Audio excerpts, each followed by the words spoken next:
Hello, hello, hello, and welcome to another edition of the Big Freakin Friday Show on the College Football Mafia Network. I'm your host, Nathan Bomber Brown. With me are my partners and co-hosts in crime. That would be the Wild Ute and Moen. How you guys doing tonight? What's up? Happy Friday. Happy Good Friday to y'all. It is Good Guys, Friday, isn't it? it is. Yes. Yeah, it's Easter weekend. Definitely want to encourage people to spend time with their families this weekend. Easter's big time, and yeah, we definitely support that. Moen, how are you feeling? Well, the ketamine has not worn off yet, so I'm still feeling pretty good. Okay. The weather is nice here in Ohio, so yeah, not bad, not bad. Excellent, excellent. Well, tonight we're going to be talking more Realignment Stock Watch. I know this is something that you and Moen have put a ton of time in recently, and we're going to talk who's up, who's down, and where we're going to go for those next realignment moves. We like to talk about them around here specifically, but on this show, it's based a lot more in data. Moen and I had a great show on Wednesday night on data, and tonight we have more of that. So I'm hoping everybody looks forward to doing that with us and sit back and enjoy however long we go tonight. Will really be determined by how many questions you guys ask and how involved you get. So make sure you follow us all on Twitter. Make sure you subscribe on YouTube. It's really important that you turn on those notifications on YouTube and Twitter so you know when not only we're treating the news, but also when our shows are going to be around. And then consider becoming a member of the College Football Mafia family. Moen, how do they go about doing that? You can become a member of the College Football Mafia family by selecting the cash icon at the bottom of the chat window. From there, you can become a member. You can gift a membership. You can leave a super chat like our friend Ryan Willie already has. Hey, And all those things help us keep the lights on here, help us keep supporting the channel. And we do appreciate every bit of it. Absolutely, absolutely. And let's just jump out the gate right there with these two Ryan Willie super chats. First of all, Ryan's a valuable member of the Mafia family already, been around a long time, valuable contributor as an OG, and really, we just really appreciate everything he does for us. So $20 super chat first says, I've been following realignment channels for about 1.5 years, and the person who I think is way off base is Numbskull News, the Big Ten universities won't be paying for the expansion. The networks will pay, not vice versa. So let's take that one in order. What do you think about that one, guys? Numbskull News is one of the most entertaining guys you'll ever watch. I love watching Numbskull News. But to be honest, like I disagree with Numbskull most of the time, and he disagrees with like the takes that we have a lot on this channel. And I think it's just fun to actually have the dialogue, see both perspectives. And Numbskull's got his own perspective. He justifies that by a lot of the viewership data and the valuations from like the TV networks and everything. Makes total sense why he'd think of it that way. I love his channel. Good stuff. Go check it out if you haven't and everything. Everyone could have a different view. Multiple people could have different sources. And that's the fun of this whole area and stuff. Like it's you can see it from different perspectives. It's fun to talk about. It's enjoyable. And so is Numbskull News. So pay attention to him. Moen? I tend to agree with Ryan on this. The big universities aren't going to pay anything for expansion. That's all going to come from the networks. And we're going to show you some new graphs tonight. I've been working in Excel for most of the afternoon. So Moan, you Excel guy now, huh? Working in Excel. I love it. Let's get to another one from Ryan. Let's see. He says for another $10 super chat. Thanks again, Ryan. Sorry, Numbskull. UNC and Clemson aren't coming to the Big Ten. Sorry, guys. In my opinion, he posts videos saying the opposite of Greg, believing what Big Mountain posts. Mm. What do you want to say about that one? Yeah, UNC is going to be a target of the Big Ten. We've talked about that a lot, right? And they're an attractive candidate for a lot of reasons. The only reason that they're not the most attractive candidate is because their football brand isn't huge, but everything else checks all the boxes, guys. And like in Clemson, look, I don't see Clemson going and getting in the Big Ten, like straight up culturally. It's hard to see.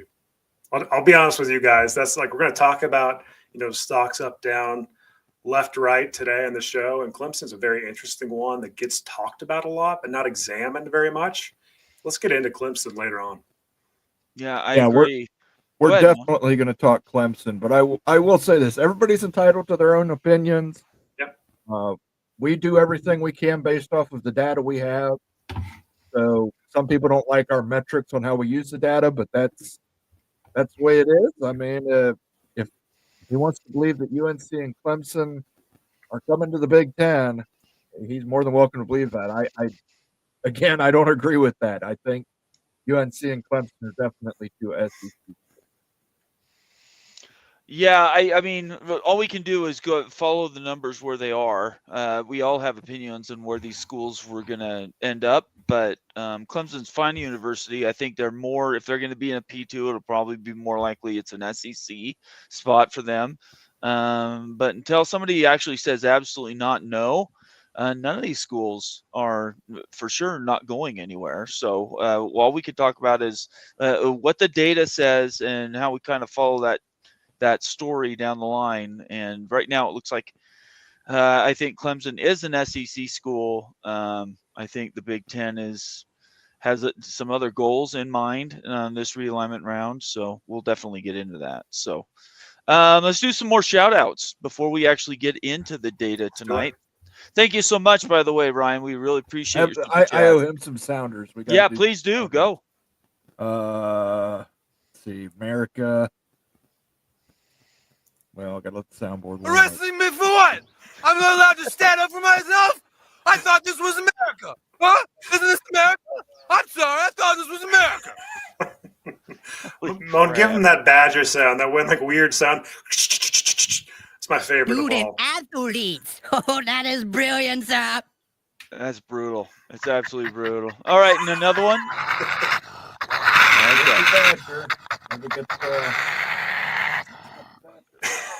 Go ahead. Here we go. There he is. You have one more? Yeah, we'll let him do an evil laugh. I'm giving you all the opportunities you want to go ahead and post those. There we go. All right. That's good. Thanks again. We appreciate it, Ryan. Great to see you. Sergeant Pickles checks in and says, it's Freaking Friday. Gonna be a good one. Good to have you here, Pickles. Obviously, Pickles, not only a member extraordinaire, but a contributing member of the Mafia Network. And we really appreciate all the work that he did on the back end for our presentations we did on Wednesday. And I think more of that data will be presented tonight. So thanks for your hard work, Pickles. We really appreciate it. Ryan Willie was second. Not that it mattered because he had 2 super chats right after that. And then Wolfecta. It's a good name. Good to have you, Wolfecta. I know you've been around for a little bit now. Welcome to the show. Hey everyone. Looking forward to a great show tonight. We're looking forward to it too. Make sure you're subscribed. I'm pretty sure you are, but make sure you subscribe to the channel, Wolf, because you're newer, and we want to make sure we get you all those different notifications. And then Shonsky checks in saying, "What's up, guys? BYU football. Everybody's going through portal madness right now. How many universities you think are already doing pre-cut downs to meet their roster limitations? I know BYU's going through it big time right now. Have you guys seen a lot from your universities? Not yet. At the U, that's coming though.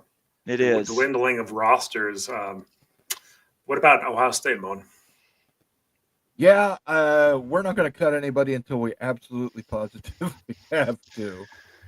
Yeah, that kind of pisses me off about this whole thing is like, what's the rush? That's what's going on. It's making me mad at BYU. Why nobody, if the roster limitations never get approved, you know, if Judge Wilkins comes out and says, nope, I'm not going to sign off onto roster, then you have all these kids that you want to try to bring back now. I don't like it at all. I don't like it. It's messy, but this is the way BYU does stuff. They try to be ahead of the curve. They try to be proactive. And I'm afraid it might hurt them this year. So we'll have to see. I don't know. Is BYU cutting players right now? But people are being told their roster spots are not guaranteed. Yeah. Ooh.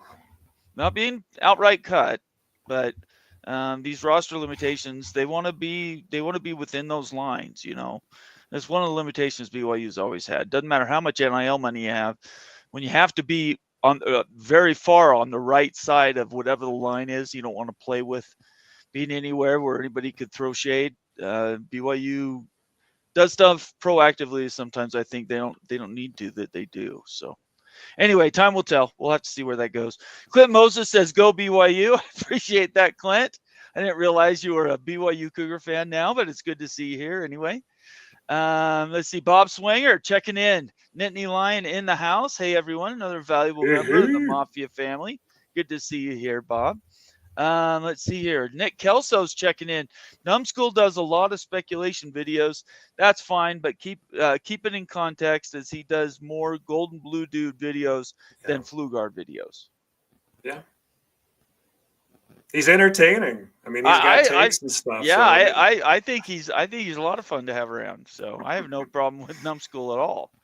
You're not going to get me to shout out anything other than positive. So good to see you here, Nick. Thank you very much. Skaven, yes, checking in, saying hello, gentlemen. And then we got, he's also a valuable member of the Mafia family. Thank you very much, Skaven, yes. Line Ted checking in, another valuable member of the Mafia family. Happy Friday, all. Realignment rumors and the fights they cause in social media is social media gold. That's true. It never quits. It's true. It does not end there. And then we'll get one more comment here from BYU football. Shonsky says BYU is doing the same thing. They aren't cutting players yet. They have to game day. Let's see. They have to game day to make final cuts. Who's hit the portal? Keelan Marion hit the portal, Shonsky. what's the reason for that? I think they're being told their spots are not going to be guaranteed. They have that. This is the problem these universities are going to have. You have schools, they have players that they want to keep on the roster. You have freshmen you want to bring in. And then at BYU, they have something really unique no many other people do, and that's return missionaries that come back. And that upsets the entire roster balance. So I hope Keelan Marion comes back. I think somebody's going to probably pick him up, but he was a special teams player for the Big 12 last year. So Wasn't he like an All-American returner? Yeah, he's the guy who ran that kickback against you guys. Right. I don't know why they would let him go. So it's very, very. It's got to be NIL related. Like, it might be. I don't know the answer. I don't know the answer. If I was Utah, I'd try to scoop him up right now. Well, yeah, definitely. He's a going to backbreaker. belong to suitors. Yeah, I agree. All right. Well, that's through all the shout outs. We've got an early start tonight because we are up against Greg Flugard, peek around the corner, who we always love to see at the same time that we're on a Friday night. Anyway, so let's go ahead and jump right into our data. You and Moen, I don't know who wants to lead out and what you guys want to cover first, but I'll just sort of follow along and let's get as much data as we can out to these people.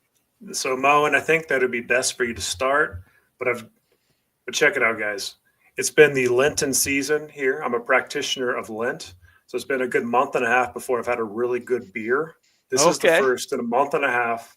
So I'm just saying, things get a little weird on my end and stuff. It's because of this hiatus. It's going to be broken right now. Let's get into it, Moen. Hop into it. If things get weird on my end, it's the ketamine puck. Okay, that's good to know. Where do we start here? Well, first, let's start with this. These numbers are compiled by our friend and contributor, Sergeant Pickles. Take them for what they are. Yes, there are times I will tweak these and say, hey, I'm not including week 0 because, and tell you why, because it's an outlier and it skews data. So let's take a look at this yearly numbers first. These are for all the ACC and Notre Dame team. ACC and Notre Dame in terms of expansion targets. Who's good, who's bad, who's indifferent. As you can see, Notre Dame, far and away, is the biggest viewership grabber in the ACC. You can chalk some of that up to the fact Notre Dame has their own television deal. Then you've got Clemson is your second most consistent. And you've got Florida State, and Florida State's got some good years and some bad years. Same thing with Miami, ebbs and flows. But here's what we're looking. Yeah, go ahead, Mon. Here's what we're looking at. Go back to that real quick, Mon. I just know this is going to pop up. So FSU's got 0. in 2021 and 2022. Is that correct? In 2021, as far as viewership goes, It's not really 0.0. what does that mean? Yeah. You've got to remember this. I took out COVID years, Okay. so no COVID years. But this is the year they went undefeated. They had 42.9 million. Mhm. Last year with a bad season, they dropped down to 14.7 million. Mhm. They tend to be very. Miami's the same way. They tend to be very cyclical based on how they're performing. So if it's a good year for them, they get good viewership. Bad year, they get bad viewership. Notre Dame tends to say the same, regardless of what they have going on. This is average viewers per game by tier and media market. So here are your top 3 tier in those ACC expansion candidates. Notre Dame, obviously number 1 with a bullet. They represent the number 3 media market, that's Chicago. Then you've got Clemson at number 2. Again, this has been the most consistent time for Clemson and their history as far as football success goes. They represent the number 37 DMA. And then you have Florida State. They're about 500,000 less than our friends at Clemson, but their market, Tallahassee, is ranked 108 total. And then you get into tier 2. Tier 2, we have Miami, Stanford, and Louisville. Mm-hmm. Yep. Obviously, Stanford number 6 with the Bay Area, Miami number 18, Louisville number 49 in their media market. And then you get to Virginia Tech, North Carolina, Pitt, Georgia Tech, Syracuse, North Carolina State, Virginia. And then at the very bottom, tier 4 is Duke, Boston College, Wake Forest, and SMU. So the number next to the name, like Notre Dame with the number 3 next to it, that's the size of their media market?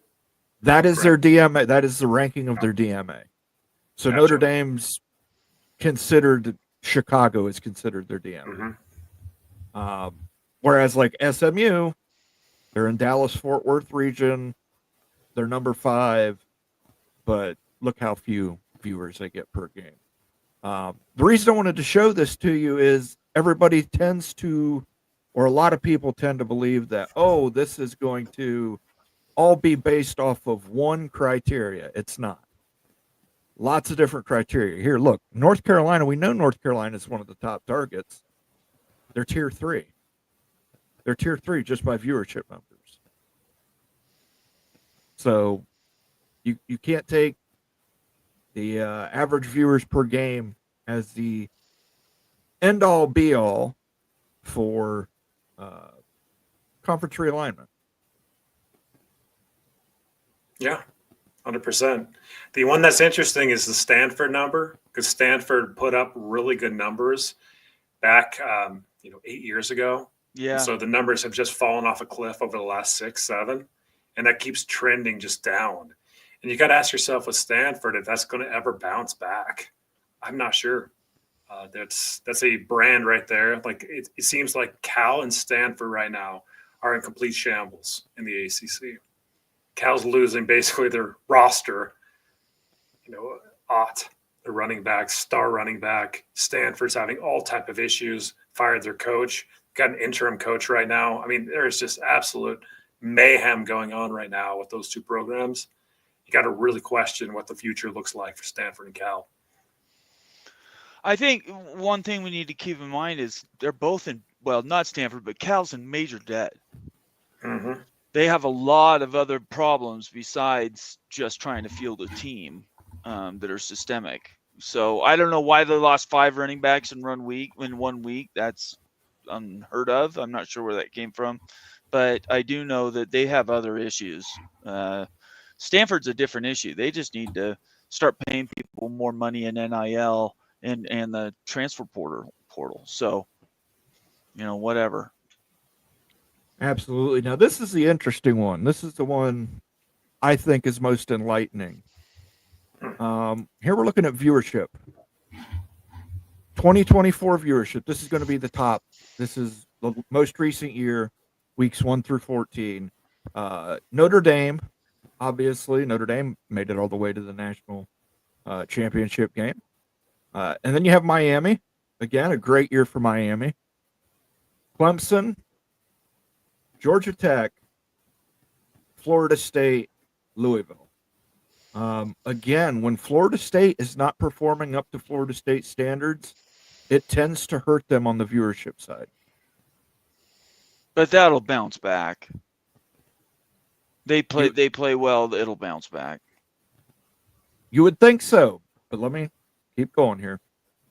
This is the average viewership over a 10-year time span. So you've got Notre Dame, here's Miami, here's Clemson, here's Georgia Tech. You see Florida State. Now Florida State's way outperforming Georgia Tech. And then you have Louisville. So then you get to here is the percent of change. The only ones that are actually grow or have had growth, have had a net growth, are Notre Dame slightly, Miami, Clemson, Georgia Tech, Louisville. Florida State's more or less stayed even. But look how much percentage-wise Georgia Tech has went up. Man, I really wonder if that's just a outlier from last year. Very, They had seriously big games with FSU, and then the Georgia game absolutely exploded their number. They put up like an 8 or 9 million for that game. That will throw your data off on one game and change all your numbers.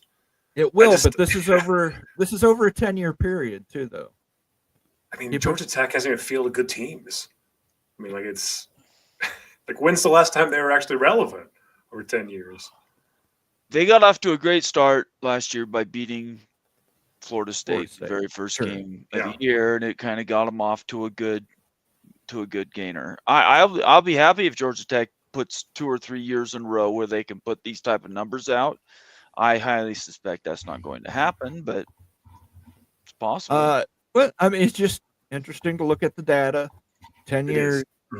Here's some growth. Notre Dame more or less stays the same. I mean, it's a little bit of growth. Florida State stays the same, but Georgia Tech, Clemson, Miami, and Louisville all gain. Yeah, all gain. So very interesting there. And then here is how I have weighted them with metrics to see how I would rate these. Total viewership in 2024, that's going to make up 30% of this.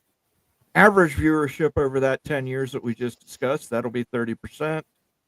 The growth percentage, 20%. And the average viewers per game, 20%. Look at this. Notre Dame. We can't argue with it. Notre Dame's won this. Notre Dame is the most, if we're considering Notre Dame in the ACC, they're the most attractive realignment candidate available. Followed by Clemson. Then you see Miami actually overtook Florida State on this. And I know I'm not trying to bait any Florida State fans. I'm showing you how I did the metrics. You can disagree with the metrics. And then, surprisingly, North Carolina State, the Wolfpack, actually performed a lot better than a lot of teams. And I was actually really, really genuinely surprised by this.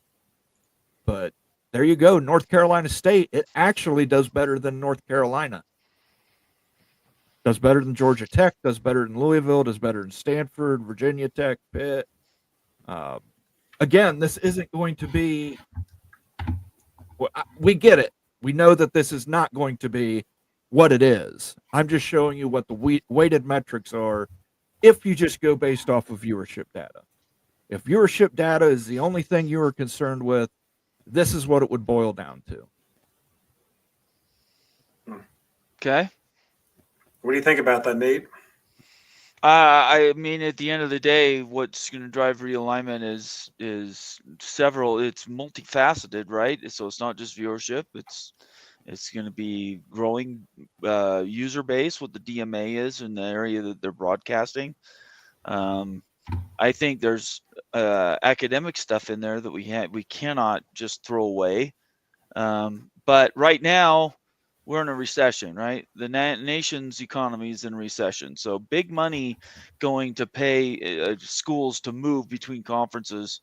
I just don't see that happening anytime soon. So if they're going to move, it has to be for other reasons. And viewership would be one of those reasons, but there's others. So I think UNC is a fine brand. If I was to pick the realignment winners out of the ACC, North Carolina is not in my top 4 even. But, other people seem to have put higher weight on them. So I don't know. I'm not making the decision. So for me, it's not really a hard one when we're talking about all the data. Look, Moan, you presented this and stuff, put it like together. I've done a lot of data too, research and everything. To me, Florida State's by far the best realignment candidate.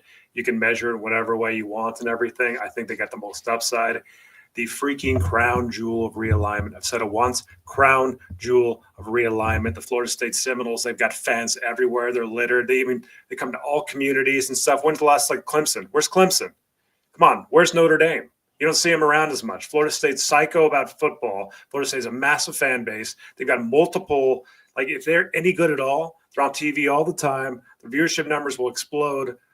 Like it's just an easy play. Like for the Big Ten, it's just the easiest decision to go grab Florida State. It'd be the most foolish decision in the world to pass on Florida State. Seriously, for anybody. You already own the Notre Dame market. You already own Indiana. Like, what's so great about Notre Dame? Just like their football brand there? Like, Florida State provides so much more upside than even Notre Dame, in my view. It ain't even close. It's not even the same hemisphere than Notre Dame. So I think that, you can package it however you want. Based on my research I've done, Florida State is the multipliers, exponential multiplier for Big Ten. And if you pass on them, then you're going to screw yourself. They're going to bite you. Well, I'm gonna have to dispute you on a couple things here. Why Notre Dame is ahead of Florida State is consistency. You're right. Florida State has a very rabid fan base, but when it's a bad season, down season, which admittedly in 2014 to 2024, they've had a couple dips. Historically bad seasons, bad hires. But Notre Dame, regardless of how Notre Dame's performed in those seasons, they get the same amount of viewers every single time.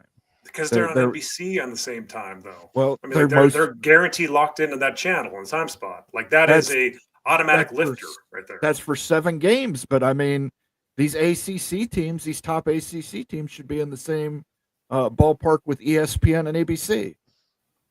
I think the Florida State and Notre Dame, if they both ended up in the Big Ten, I wouldn't be surprised at all. Florida State outdrew Notre Dame in the Big Ten. I'm serious about that. I'm serious. Like if we're talking about just viewership strength, Florida State is right there next to Notre Dame. Whoever's ranked higher would have more viewership. Let me ask you this, Ute. If they were playing similar schedules, we know Notre Dame has a softer schedule. They play a lot of G or independent brands. Even if they were dedicated in the ACC, don't you think that they would draw better and their metrics would be higher? I think that's part of the problem. Yeah, they're guaranteed vision. Everybody's going to watch them, but those big numbers aren't going to come unless they're matched up with other big brands. Sure. So if they were both in the same conference, you still think Florida State draws more? I'm not arguing one way or the other. I'm just curious what you thought about that. Oh, yeah, I think that Florida State draws more than Notre Dame in the Big Ten. Okay. You put them both in the Big Ten. I think Florida State is a bigger fan base than Notre Dame, a more rabid fan base than Notre Dame, bigger multipliers than Notre Dame, another market than Notre Dame, brings in Florida recruiting grounds, punches the SEC. Like you hit so many different ways that Notre Dame, you already own this state.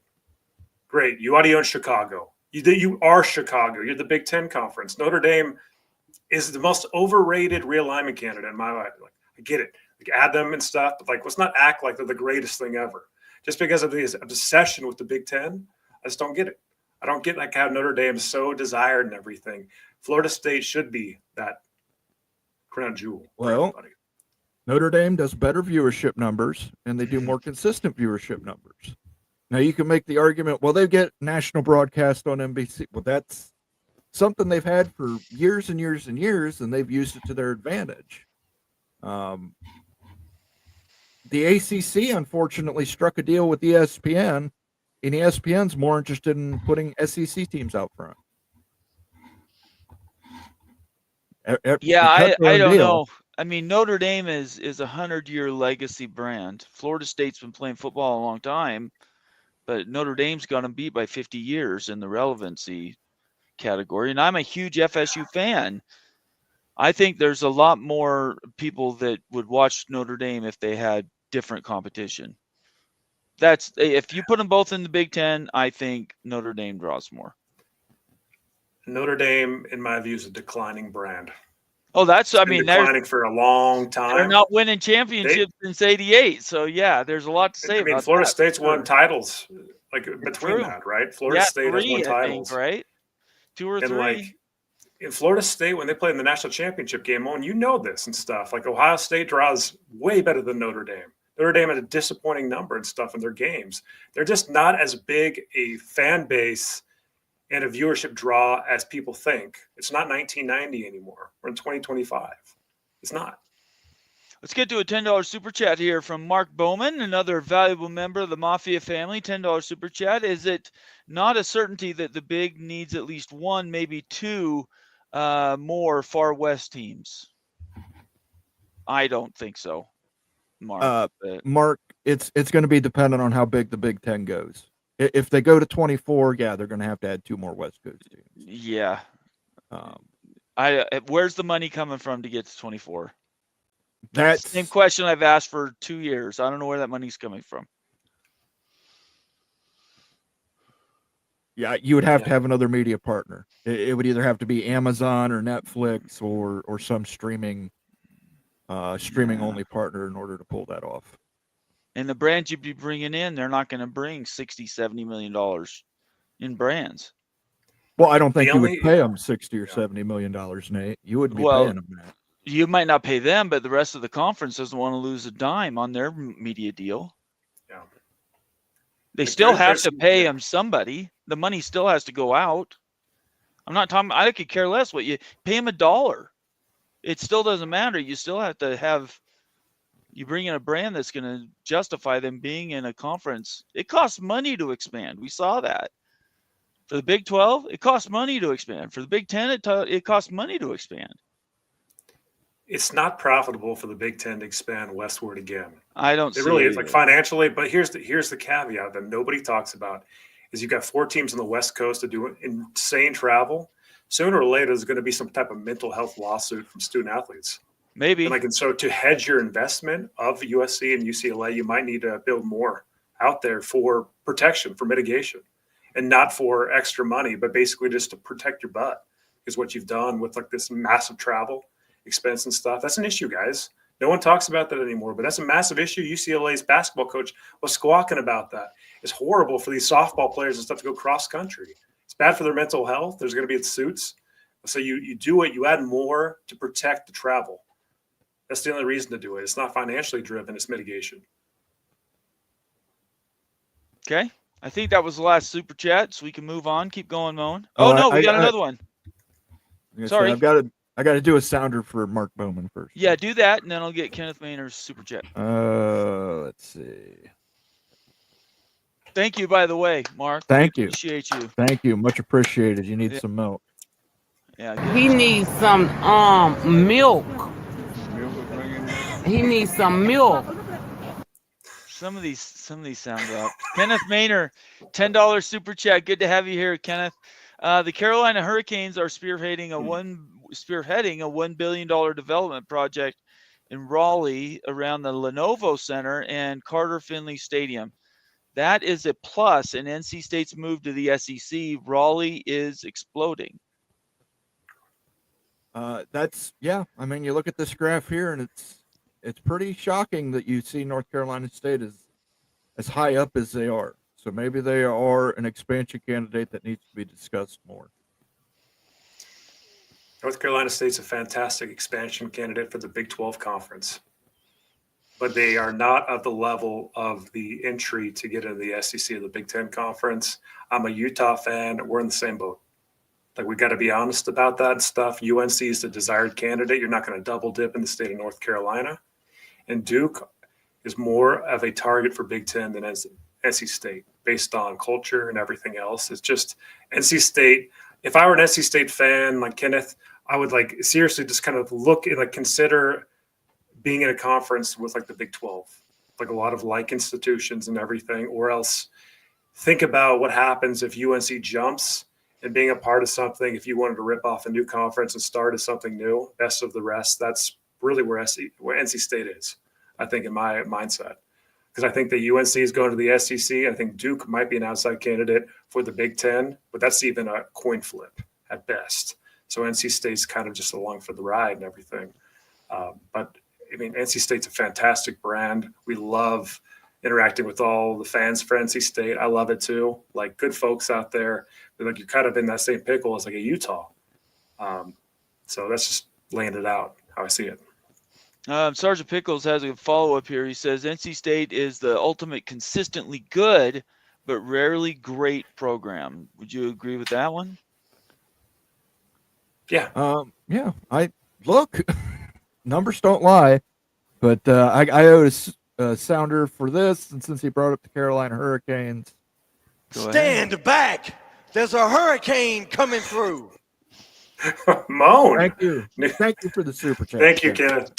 Thank you very much. All right. Keep going then, Moan. Yeah, I know. I think, look, North Carolina State, you're right. I mean, they're good, but not great. But I think people are sleeping on them as a potential expansion candidate, especially for the Big 12. Right. The Big 12, people keep bringing up Louisville. Talk about North Carolina State. I think North Carolina State actually brings the Big 12 more value than Louisville. I think that you're right about that, Moan. I think NC State's got to be maybe number one target for Big 12. Like, Louisville's right there too, but like, they don't get nearly enough play. Like, you bring that massive market, like Kenneth was saying, like the Raleigh market's growing, just rabid fans and everything. It would be such a really great ad for your mark Big 12 and stuff. They got NC State, and that might be the number one target at the end of the day for Big 12, even over Louisville. Okay. What's next, Moan? That should be it for me, Okay. unless I All come right. up with another one here. But Okay, you've got it then. Go.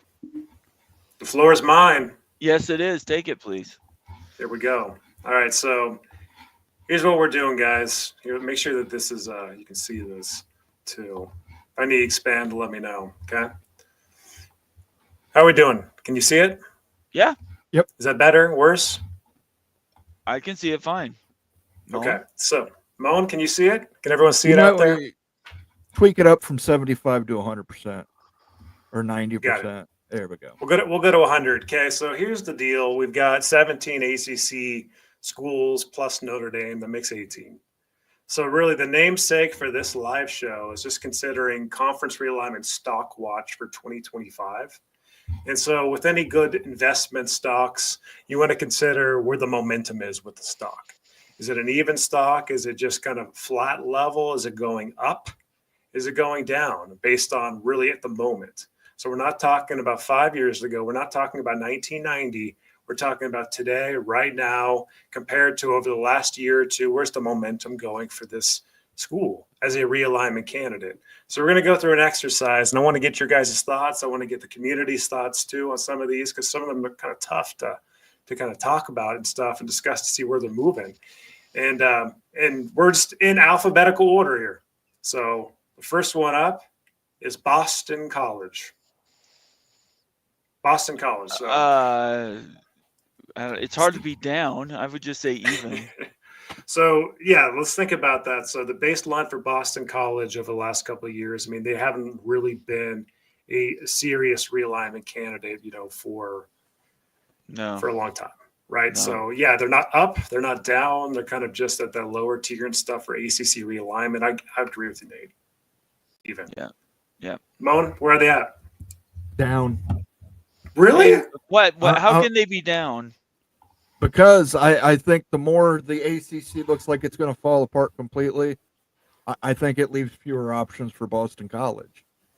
But if they've how- done anything to make them, that would no. assume that they've done something. Well, they have. They've existed, Nate. They've existed, and And as a just result of existing means they existing, go it is down. down. Oh, But look, the more gosh. teams that could potentially leave the ACC, that's going to leave teams like Boston College, Syracuse, Yeah. those Yeah. teams in that Northeast corridor. They're going to have to find a place to be, and I don't know that the ACC is going to be an option anymore. Man, yeah, Okay. that's rough. I think that's being unusually critical.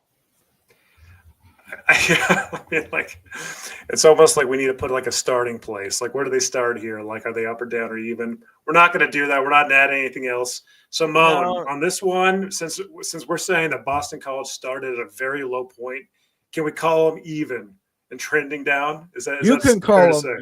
say? You can call them even with the trend, even with the nose pointing down.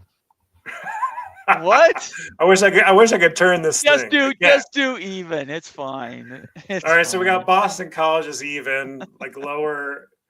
All right. Let's move on from Boston College. Okay. Okay, so I'll opine on Cal last. So let's go to Moan first. Moan, where's Cal trending at the moment? Down. Yeah, I would agree with that.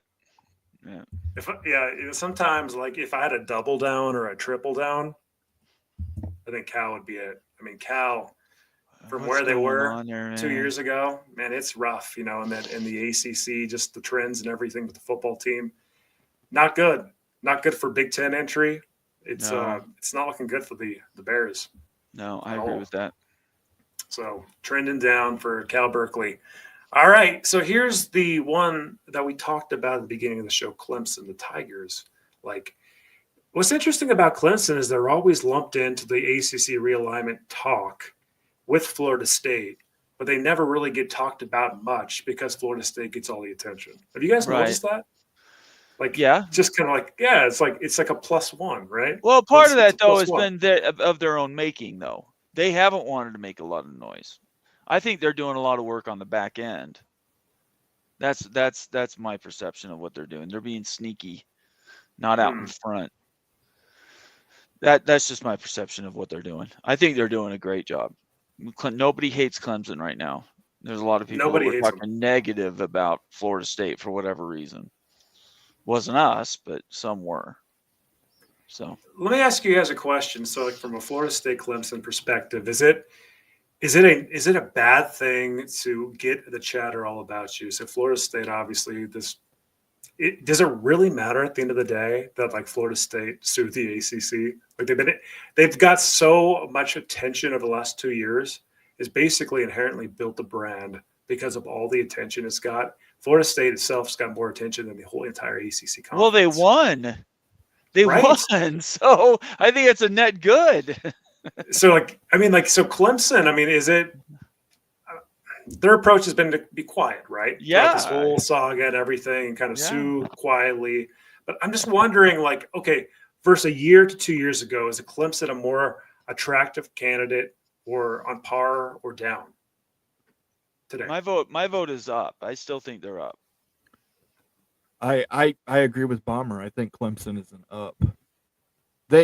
Yes, they sued the ACC, but in their defense, they weren't as braggadocious about it. No, Yes. not at all. They were just trying to get a means to an end, right? The lawsuit got them what they wanted, and they won. They won. So I think it's a good thing for Clemson. I would certainly put even on this one, but since you guys are on the up, we'll go on the up for Clemson. There just hasn't been a lot of chatter about Clemson, like not a lot of attention and everything. And again, like the whole +1 philosophy, they just haven't really gained a lot of realignment momentum for the last couple of years. I feel like they were a little hard, like a hot target a couple of years ago, but not quite as much today, just in my own view perception. But we'll call them an upper. Okay, that sounds good. I just want to get this in. I know Rock and Rant has another show he has to be on a little bit later, but he says, should I be afraid? you want to jump down to Miami since he's in the house? All Let's right, give we him. can Let's give jump him by a it. little. Jump down to All right. Miami. All right, go ahead, Nate. What's your I views in think. Miami? Yeah, I think Miami is way high, and I think they're a blue blood football program, and I think they're going to end up. If I had to guess, it's going to be the Big Ten, and I think Mhm. they do want them. So I don't think you need to be afraid, Brock, but that's my vote. So you saying they're on the ups? Yeah, big time. Is a stock investment yeah. on the ups right here? Miami Yeah, Hurricanes? Yeah, I Yeah. don't even think it's buy low stock high. I think they're rising even Mhm. as we speak. So Moen? I'm not going to do anything crazy like call Miami a blue blood. they are 5 national championships in I 50 don't. years. That's a that's a blue blood. Nope. It is. Nope. That's a new blood. That's It a new isn't. blood. It is A not a new blue blood. blood. No. It's a new blood. Whatever. But yes, Miami is up. They've had some bad seasons though. That this last 2 decades has not been very kind to Miami. No, it hasn't. So they have seemed to. Cristobal seems to have them on the right track. NIL seems to be going in the right direction. I'm going to put them up. Yeah, Okay. I agree with both you guys. Up. Buy Miami right now. Miami might be, out of all of these targets, the hottest stock right now that we're looking at. I mean, with all the attention, the market, the football success, Cristobal there, like they're looking like they're going to have another good year for football. So things are trending in a really positive direction. Looks like Big Ten entry could be in the cards for Miami. I don't know how you could put them even or down. It as a realignment stock, buy. There you go, Rock and Rant. They're on the upsy. There you go. You had nothing to worry about. Nothing to worry about at all. All right. Who's next? All right, then we're going to go down the list here. So let's start with Moan this time. Moan, what do you think about the Duke Blue Devils? You are the one out of everybody here in the realignment communities that we're in. You're the one that brought up the fact that Duke could be a target for the Big Ten Conference. You, my friend, are the one who did that. What do you think of the Dukies today? Again, I think they helped themselves with this latest basketball tournament. You're not getting them for a football program. You're getting them for their basketball program. But they're also an elite academic institution. I think this basketball tournament recently, I think the fact that they've shown that they haven't won it all without Mike Krzyzewski, but they've shown that they can win without Coach K. I think you have to tick them slightly up. Okay. Oh, boy, dude. Right? It's a hard one. So where did you say they were going, Moen? I say if they go anywhere, they would go to the Big Ten.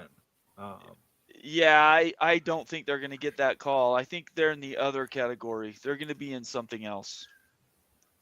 That's so my vote. I say how's the even. momentum though? Like, are they more, I guess the way to think about this, are they more attractive today as a realignment candidate than they were a year or two ago? That's going to really 3 weeks ago, Duke was up. Now that we've turned into football offseason, no, they're back down to no. I don't think they are. So Bombers and even. Yeah, I mean, I'm even tending down. Ooh, yeah. I'm not down, but I'm even on Duke. I mean, Moan's information is really compelling. I mean, Duke does so much research and everything. You know, they have huge money boosters. Basketball's elite brand. The market, like you get into like the North Carolina market, we know all the things that make the Big Ten like Duke as a candidate. So just based on all that momentum, all that talk and everything, it's hard to put them on a down arrow for me. So I just will have to say, even if they had a big football year this year, they might be on the ups though.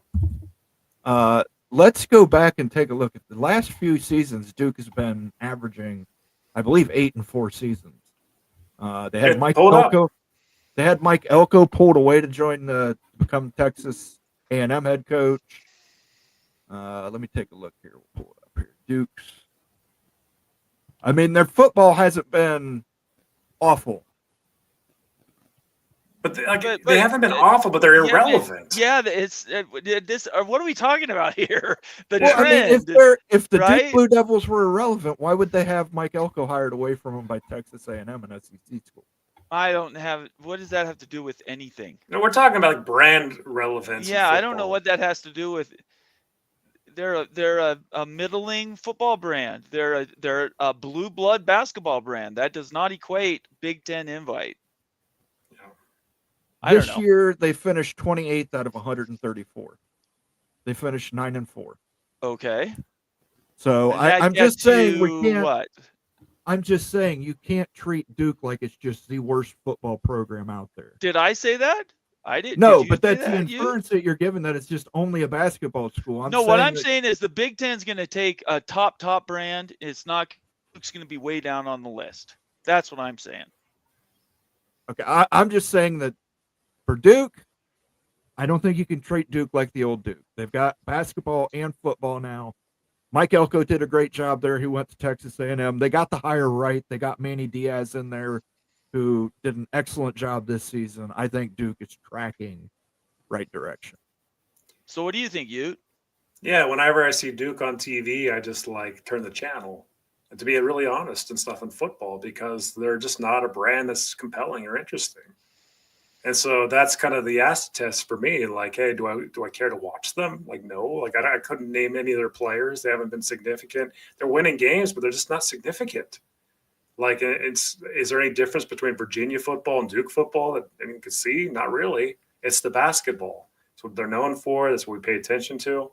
So I can't give them ups on football at all. And like, unless they start winning big time games, getting in the playoff and win a game, or even getting in the playoff, that would be a paradigm shift. But until that happens, I just don't think they're it football. Why don't we get to some comments before we get to Florida State? Sure. Yeah, if you want to, go ahead. Yeah. What do you got want? a lot of comments. We got A lot of people are saying stuff like, well, we're talking about Nebraska this last little bit, but there's not a lot of people talking much about Duke at all. Kenneth Maynard says Duke is doing well in both football and basketball right now. That doesn't mean that they're excelling. I think that's really what it comes down to. Sergeant Pickles, Duke is Stanford, but slightly worse in everything except for basketball, and I would agree with that. So why would we give them any more credit than what they've already earned, which is significant, but it's not. I mean, I don't know where we're getting sideways on Duke at all. It's just Duke's rich. Okay. Really rich. What does that have to do with anything? No. For Big Ten realignment, they love rich schools like Stanford and Duke. I guess. They do. Those endowments. And yet neither one of them was picked up the last time the Big Ten could have gotten them. They could get them right now and haven't invited them. They could get them for free, guys. Yeah. They could get Stanford and Duke for free. And they haven't taken them. Yeah, like the longer they put them out there, like the Stanford, the longer you leave them in the ACC, the worse they are. Because they're just kind of dying on the vine, right? And so they just become a weaker and weaker candidate over the years. So it makes it harder to justify. Duke's a little bit different because they're historical ACC, and they have some momentum. Like Moen's saying, they're winning some football games. They're paying a lot of money into the football program. Baby Wants Bling says Duke sniffs a little success in their coach bowls. They're a transport school. They're somebody that develops for other schools. Anyway, I think we can get off that. Let's move to the next one. What's the next one? Okay, the next one is the Florida State Seminoles. So let's think about this, okay? Let's put this over a 24-month period. Florida State 24 months ago versus Florida State today. What's the realignment momentum for either SEC or Big Ten entry for the Noles? Moen? I'm going to put a big down on here because I'm just fucking with you. I was going to say that's shocking. You wanted to get people. I had to shit stir the Florida State Seminole fans. Don't do that. We're going to get hate mailed. It's an up. It's obviously an up. We did the data last week. We Yeah. did the data previously. It's up. Florida State Yeah. deserves a spot in the Power 2. I think SEC. Some people think Big Ten, but yeah, they're clearly an up. Agreed. Yeah, agreed. Yeah, Florida State fighting the fight in the courtroom. 2 years ago, having that big time football season, Yeah. the brand. Yep, up. Okay. Crown Who's jewel. next? The crown jewel. The crown jewel is the one that everybody's been talking about, but nobody wants to bring in for some reason. The minute they win their lawsuit, everybody expects invitations were inbound, and that didn't happen. So something's going on there. Man, I'll tell you what, though, things are going to shake. They're going to shake, and if it's UNC that jumps first to the SEC, all eyes are going to be on Florida State, right? All the eyes will be Sure. on Florida State and Notre Dame, both Sure. of them. Like, what's the moves? Okay. Yeah. Georgia Tech. Go ahead, Nate. What do you want me to say about Georgia Tech? I think they're great. They are a good brand. I think that they could be competitive in the Big 12 if that's where they ended up going. I think there is a dark horse run to try to pull them in to a Big 10. There's no way they're going to the SEC. But they're another brand I think is going to be either in the Big 12 or the other category. They're going to be in something else. I don't think the Big 10 is going to take them unless, as Moen says, they go to 24 teams. That's my opinion. So I think because they had a good year last year, I would put them on the up. Yeah. Go ahead, Moon. Yeah, I'm putting them on an up as well because, I mean, look at it. Big 10, SEC, Big 12, they could be a realignment candidate for any of those if they really wanted to. And they've had a great year, and they're one of the fastest growing in terms of viewership brands in football. So I think it's an up. Does that mean that they're going to be realigned into the SEC, Big 10, or Big 12? Not necessarily, but I'd still give them an up. With you guys, football viewership was very, very strong last year. Yep. Georgia Tech's getting a lot of realignment talk. That hadn't happened a year or two ago. No, that's true. So I would say that there's momentum, positive momentum. As far as where they end up, I agree with Nate that they're an outside shot for the Big Ten, probably pretty small at the end of the day, unless it expands to 24, looking like a Big 12 or some other conference, best of the rest type of candidate, unless they want to stay in the ACC. So that's my view of Georgia Tech, but they are on the come up. So I agree. Good for them. So Louisville. Yeah, Louisville is a really, really interesting one to talk about because they've been so silent throughout this whole thing. They played it really smart as well. I think Louisville has done a fantastic job in this realignment phase. There's no reason to sue to get out because they don't have necessarily the draw that a Florida State or a Clemson does, but they are a solid basketball and football brand, and I hope the Big 12 gets them. That's all I can say because the Big 12 will be celebrating if we can bring in Louisville. That would help recruiting and other things within the conference. So I love Louisville. Yeah, I think that they're a fantastic Big 12 fit. They haven't got a lot of play, a lot of discussion over the last 24 months. They've been okay, at sports. They made the tournament in basketball on recollection there, and they've been okay at football. Haven't really made any huge splashes over the last year or something. So for me, they're in a good position, but they're kind of in the even spot. They haven't really done enough to lift their momentum a lot in the realignment talk game. And the fact that they're not getting much chatter outside of saying, hey, they're going to jump over to the Big 12 whenever this thing shakes out. They haven't really controlled their own destiny, in the realignment arena if they thought they were going to get a Power 2 invite. So I'm calling it even for the Cardinals. Moen? I am going to give it an even as well, simply because I don't see any positive or negative. They're there. I think they realize that they're the best of the rest, and I don't think they're worried about where they're going. I think, and I think they fit so well in the Big 12. There you go. You. All right, so Moan, on North Carolina State, I was going to see if you could put just a chat bot like a box, so we can see what the folks in our community think about NC State. NC State, as far as momentum, is a tough one to kind of gauge. I want to have a conversation about it, but I would like to get the community's thoughts on it too. That's okay. Are you talking about like a poll? Yeah, a poll. Oh, okay. And what was the question? Let's say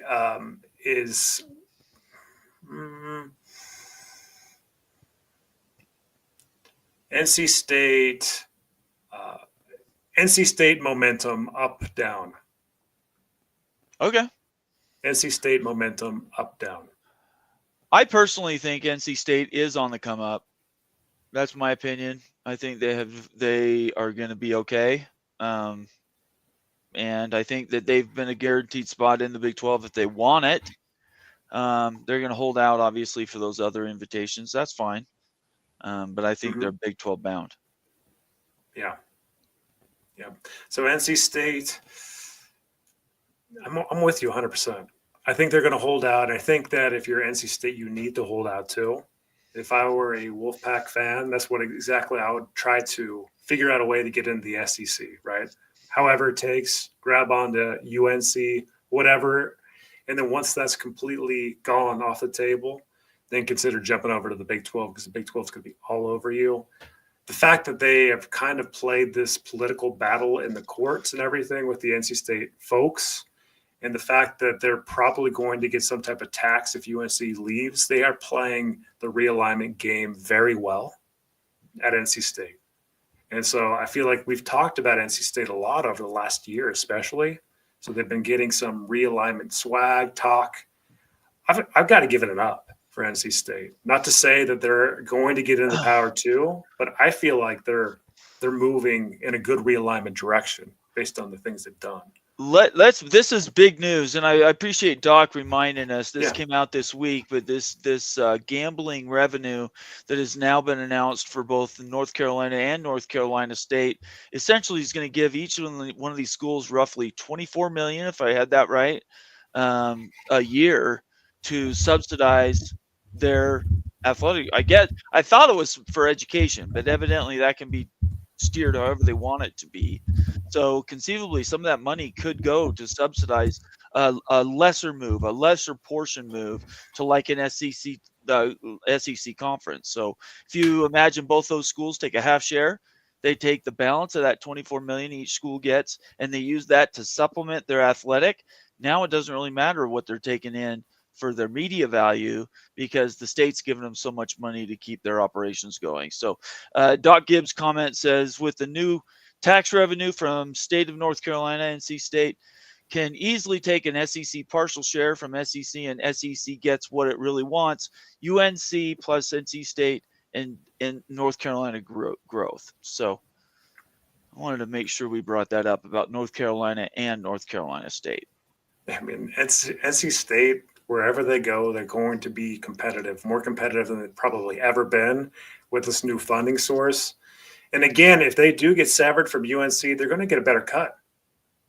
So I think that they're doing great jobs at with controlling what they can. So NC State, I'm going to give them an up. What do you think, Mon? Oh, yeah, NC State, I'm giving them a way up. Okay. Hey, look, they're on the cusp of like an SEC. They're more than likely they're top Big 12. I'll just say that. Oh, for sure. 12. There's no doubt about that. But I put them on the cusp of, lower end of the SEC. Okay. Okay, let's put them on the ups here. Let me get the ups, and then we'll do more of a rapid fire going here, guys. So let's go to North Carolina. Okay, you're not going to like my vote, but my vote is like sideways. I don't think they're doing anything. They hired Bill Belichick. That's a PR move. Their basketball program did not have a great year, at least according to North Carolina standards. So I don't have an up arrow for North Carolina. I know you guys do, but I don't necessarily. Up. It's up. The Belichick hire. Yeah, you can say it's a PR move all you want, but it will get people to tune in. Guys, we're getting a lot of ups here. We got to put some downs. Well, I think we're starting to get to the downers You're getting to them right now, though. We're getting to them. Yeah. In my view, okay, we're going to Notre Dame. Notre Dame is a side. They have not gone up, not gone down. They're exactly where you think they'd be 2 years ago. Side even. Yeah, Notre Dame. I No. agree with that. Nope. Up. They played in the national championship game this year. That's 1 year, Moen. Do you think that It's they're more attractive okay. as a realignment candidate today than they were a year or two ago? I say they signed Marcus Freeman to a long-term contract. They're obviously building for success there. So I think Notre Dame's an up. Well, yeah. So Nate, side? I think it's side. I don't know what you think. I mean, if I could do a side trending up, I'd do it. But I've got three little, segments to choose from. So pick one then. 2 to 3.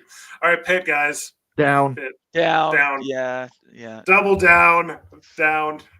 They need to get proactive. Can we just say that to Pitt fans that are going to watch this and take us out of context? Your school needs to get proactive. If you want to be, especially if you want to be in the Big 12 at the very least, you better start doing stuff to sell for your school, because you haven't been up to this point and you're paying a huge price, in my opinion.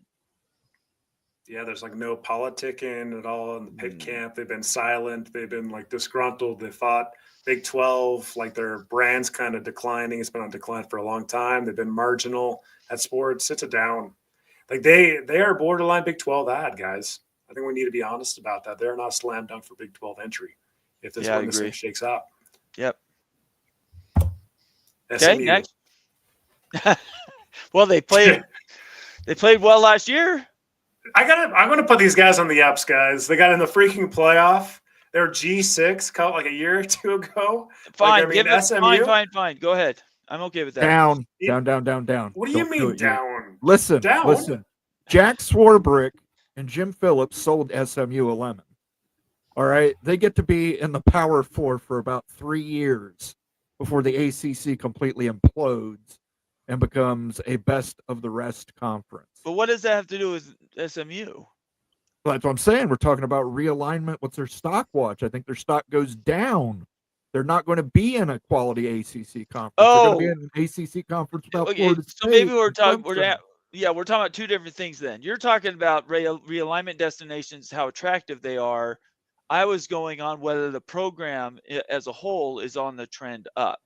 So I guess we're asking two different questions. So you have to decide which question are we actually trying to answer. We're looking at your realignment momentum today. Okay, versus how it was a year or two before. Yeah. So is SMU a more desirable realignment candidate today than they were a year or two ago? I would say it's sideways at best. So we're at an up, we're at a sideways, and we're at a down. Well, I mean, they've got money, and they're dumb enough to believe what Jack Swarbrick and Jim Phillips told them. So, do you think they're going to be in the Big 12? Do you think they're going to be in the SEC or the Big 10? No. So then I think we have to. Can we say even? Sure. Or do you guys want to go on the down? No, go ahead. It's fine. All right, even. Moving on, Stanford. Quick hits. I have not. Down. Yeah, I mean, they hired Andrew Luck, so they maybe are on the upswing, but right now it's not good. So down. We've already discussed Stanford. They're kind of dying on the vine in the ACC. Not great. Syracuse. Down. I haven't seen anything from Syracuse in a while. Down. I'm with you guys. Virginia. Virginia. For all Virginia gets they're the designated ugly fat friend. This happened with Virginia. Can we just talk about They are this? the duff in this equation. They just won a stand next to national championship in basketball. What was that? 6 years ago? 5 years ago? They stand next to North Carolina and they look hot for some reason. I don't know. I don't know. It's a light. You got to give them an up. You got to give them an up. Tell you what, the Cavaliers. Cavaliers are a fantastic academic institution. I think where are they with their athletic program they're wanting. Let me just put it that way. I'm looking at a year or two ago. They were close to the basketball national championship. Right now, right, and and then we know that the Big Ten took a swing for them in the past, so we knew that they were attractive in the past. Okay. I think that they're still fairly attractive. I do think they're going to get in the SEC at a half share, but I got to say that they're moving down on the realignment trend. even though the talks, I mean, they've been talked about forever. But Yeah. I'll give them a down. What do you think, Moan? Can you buy it a down on Listen, Virginia? I'm giving them an up. I'm basing it on the fact that, yes, everybody wants to get with their girlfriend, North Carolina, and they're going to be friends with them because of that. So I don't know. That's such a It's- harsh comparison, Mo. That's Well, harsh. Where are we landing? So we're all over the place. Can we meet in the middle at like a push? Push. Are you okay with that, Moan? Moan's like, I need my up. I need my up. I don't know how you could do. You need an up or on Need an up. Virginia? All right, No. I think these two are going to be pretty straightforward. Virginia Tech. They're sideways, I think. I'm saying down, guys. Down. I'm going to Virginia agree with Tech? you here. All right. I don't know where that program is going. Well, I hope it's the Big 12. Well, I mean, just the That's where I overall hope health it's of the going. football, the overall health of the football program. Yeah. Uh, Yeah. So I'm going to go down. Okay. I think that 2 years ago, Virginia Tech seemed like a stronger realignment candidate than they do today. There's been Right. no talk about them, no smoke. They haven't been good at sports recently. It just seems like it's trending down, not going in a great direction. Probably a Big 12 ad, though. Here, Yes. agree with Yeah, I you. agree with that. All right, Wake Forest.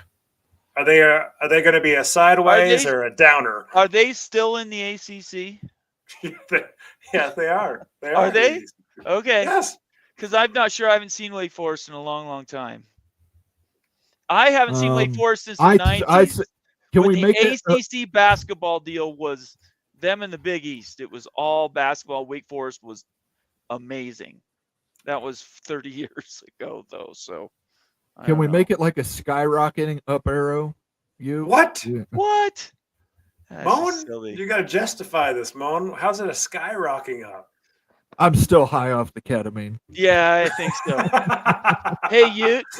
hey guys, I have to go. I just All right. got tapped out. But I want to thank everybody for watching us tonight. This has been a lot of fun. I hope you've enjoyed it. We got a bunch of comments that Ute and Moen are going to jump through, but I want to thank everybody for all your super chats you gave us this week. Thank you so much for that. And we got more realignment stuff coming next week. So make sure you follow us on our Twitter, subscribe on YouTube, and you can catch us up next week. And then I'm going to say goodbye. Thanks, everybody. Have a great night. See Hey. you. All right, Moan. Bye, Yeah. Moen. See you later. Hey, we're still on. Let's We're pull up this still list on. again. Don't shut off the stream like last time. You. My bad, guys. That was my bad. From Sergeant Pickles, contributor extraordinaire, the man who compiled all those rating points. The trick with joining a conference is not about being better than some teams. It's about being better than the average of that conference. Mhm. True enough. I agree. Yeah. Thank you for the super chat, Pickles. Let's see. We got to give him some kind of. Oh, we haven't done this one in a while. They've been sucking you, and you're sick of it. I get it. Now that lunch's over. Yeah. One more I want to show. Thank you for that super chat, Sergeant Pickles. One more I wanted to show you here off of Pickles numbers. Regular season top 15 fastest growing Power 4 teams over the last 12 years. Can you guess who's number one? Colorado. That Deion Sanders hire. Yeah. 2012, they grew by 0.8. 2023, they grew by 54 million. Yep. Yeah, Huge Colorado number. was dead. The program was dead before they hired Deion. It was a masterful hire, bringing Deion in for program. exposure. The problem is, like, when he leaves, it just crumbles. Like, so you're as good as he stays. Like, you're going to go back, revert to exactly where you were. And here's something else interesting that I thought you might like to know. Duke is number 2. That Duke football program is number 2. What? In terms of growth, in terms of the fastest growth, Duke is number 2. Indiana is number 3.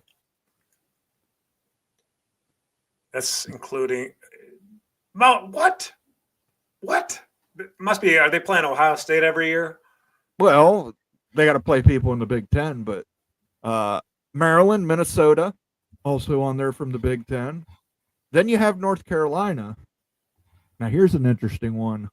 Oregon State. Mm-hmm. Oregon State moving to the CW may actually end up helping Oregon State out a little more. This is a 2023 number. This isn't 2024 number, but we'll see how much that dedicated time slot is going to look like for them. Then you have Texas Tech, the Red Raiders.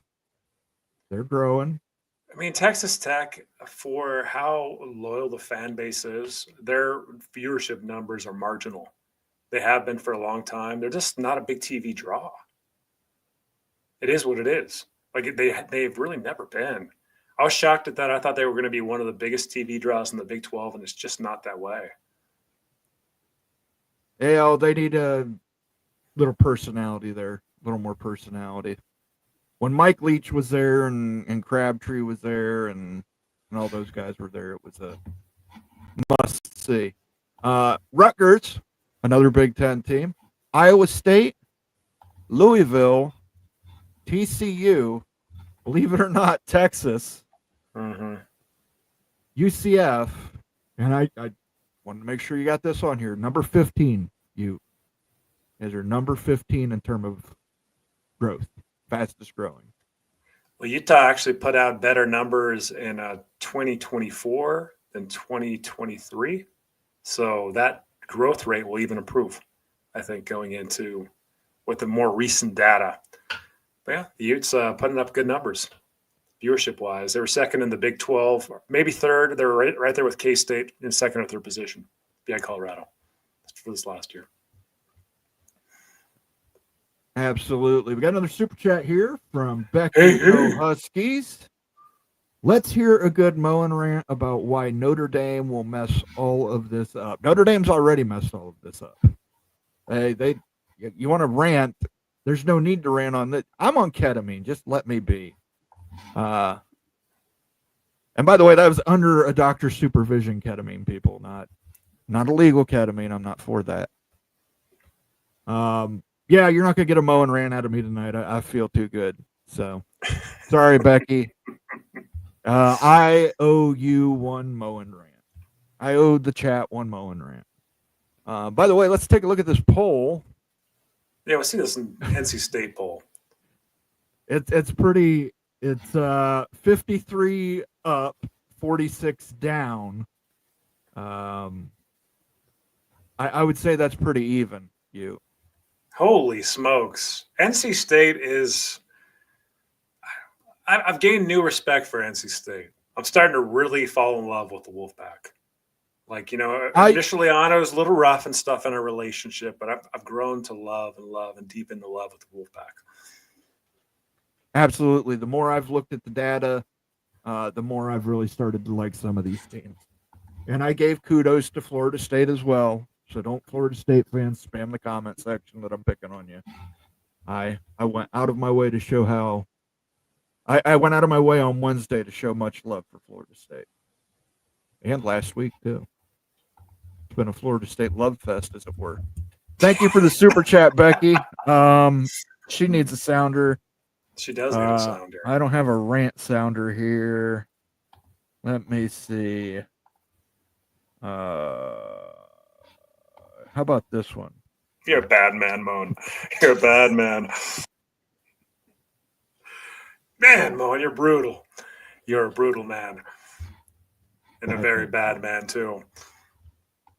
I love Nate, but I hate the fact that he won't unstar a comment once he's actually read it. So now I have to try and go through here and figure out where he left off. So bear with me, people. Brandon Unruh says, I'd argue that Duke is a bigger brand than any of the Big 12 schools, and you can poo-poo their football all you want, but they still play it in a Power 4 league.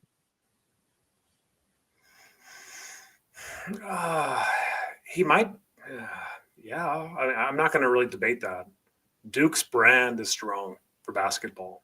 They're right there next to KU for the biggest brand names if you were going to throw them into the Big 12. I think KU's name would be right there and Duke's name. So I'm not going to squawk at it too much. It's just the football. Like, I mean, Duke, when you think of Duke, you think of the basketball, you think of Krzyzewski, you think of all the national championships, you think of the winning, Cameron indoors, Dick Vitale screaming. Like, that's what I think of Duke. I think of nothing with football. I couldn't even name like 3 historical Duke football players. Could you? Probably not. I'm trying to think. Probably a tight end. I know they've made some decent tight ends over there. But they're on the up, in my opinion. Darius96 says Big 12 should try to get a mix of between North Carolina State, Louisville, Georgia Tech, maybe Pitt, but not sure. Telling you what, right now, I love the idea of the backyard brawl being in the Big 12, but Pitt is starting to lose quite a bit of luster with me. Mm-hmm. Mm-hmm. I think that this is absolutely nails on the first 3. I think that I think that NC State might end up being the number 1 target for the Big 12. And if you land NC State, then Louisville is the soon number 2, and Georgia Tech is right after. Those are the 3 with the markets, with the value adds that you want. And then at all of a sudden, your Pitt, your Syracuse, your Virginia Tech for the 4th. And you do not go beyond 20. It's going to be 20. Stop. Who's that last team? I have no idea. It's almost a pick 'em. But Pitt is losing momentum. I would put Virginia Tech in there as one of the last teams. I think Virginia Tech's a Big 12 team. UVA has a lot of political influence, especially in DC. That's absolutely true. Moen may have something there. Thank you, Bill G. What do you have, Moan? Hey, probably good ideas, I guess. Moan, you do have good ideas. I know. Wake Forest is growing with the growth in North Carolina. It's a great school with a good local following. Yeah, but it's not going to be one of the realignment candidates for either the Big 10, SEC, or the Big 12. It's not. It's going to be left behind. Yeah. It's not big enough. It's not big enough. Yeah. Wake Forest is a fantastic school. I think the graduates make a ton of money, like great education. It's just not big enough. It's not going to be able to clear the bar. Hopefully Wake Forest can stay in some iteration of the ACC, get a lot of extra fees, and be competitive. Becky Go Huskies agrees. She says Wake Forest is up. Wait. How is Wake Forest up? Come on. Becky, please. Beauty is in the eye of the beholder. Here we go. Becky goes, Husky says, Virginia the Duff. It works. It does. Virginia is the Duff. They all want to get with North Carolina, so they got to get close to that Duff, Virginia. Kenneth Maynard's a hot take, but Wake Forest would be a good ad for the Big 12 if UNC, North Carolina State, Duke, or Virginia Tech are not available.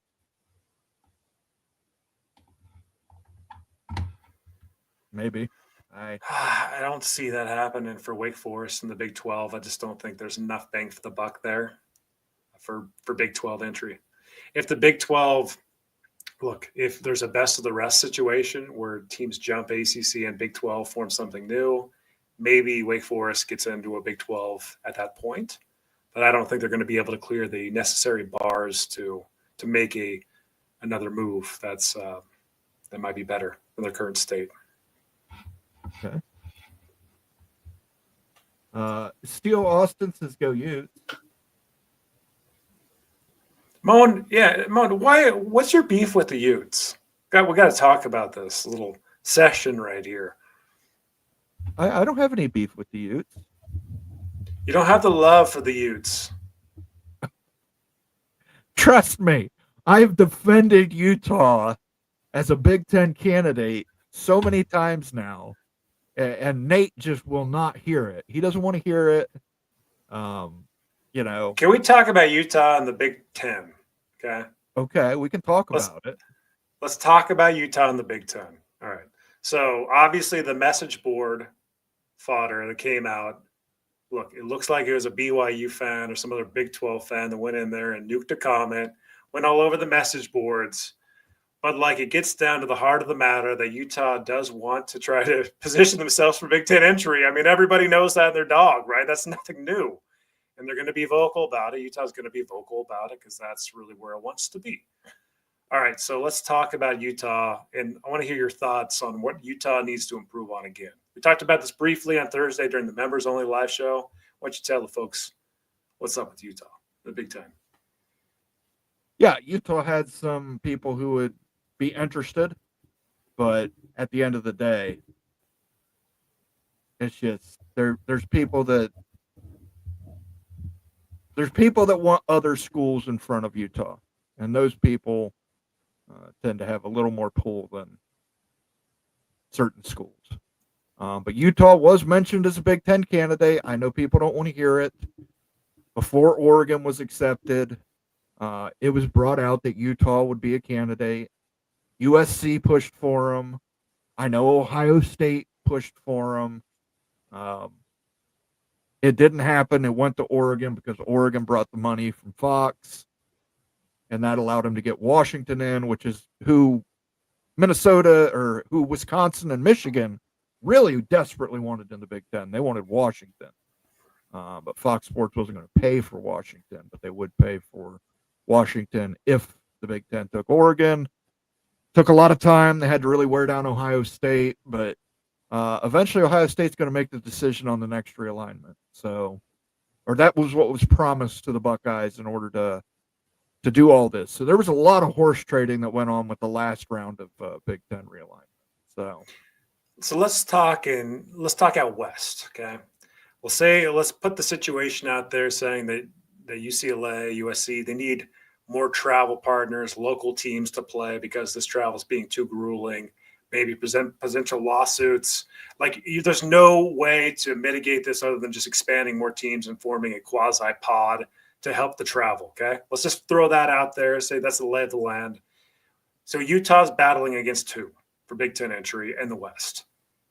Well, you're probably gonna have to put Cal in there.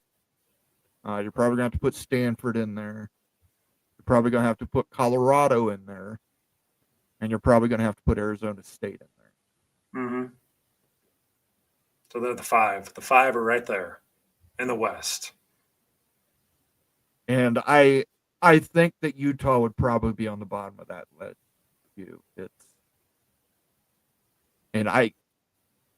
Is it fair? No, but I think all those universities, athletic programs, markets have more that they can offer than the University of Utah can right now. I would say that Stanford's the clear winner out of the bunch. And then from there, it's up to debate.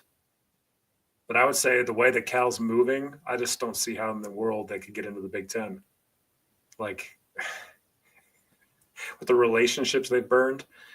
So anyway, yeah, thanks for indulging and everything. Trying to lay the land there. Utah, in a 24-team scenario, Utah would be a candidate, not a guaranteed by any means. They'd be fighting Arizona State, Cal, Colorado, probably for the last spot.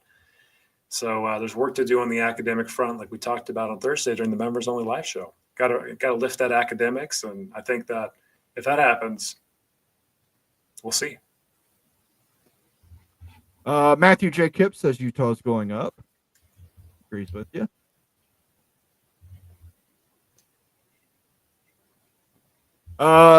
Sergeant Pickles wants me to rant as well. Man, I'm in a good mood. I had a good procedure this morning. Everybody's trying to get me to rant. When you say a brand is growing, are you really saying how bad it was or how good it is? That is a great point by Mr. Monkey says. And I think it's a little bit of column A and a little bit of column B.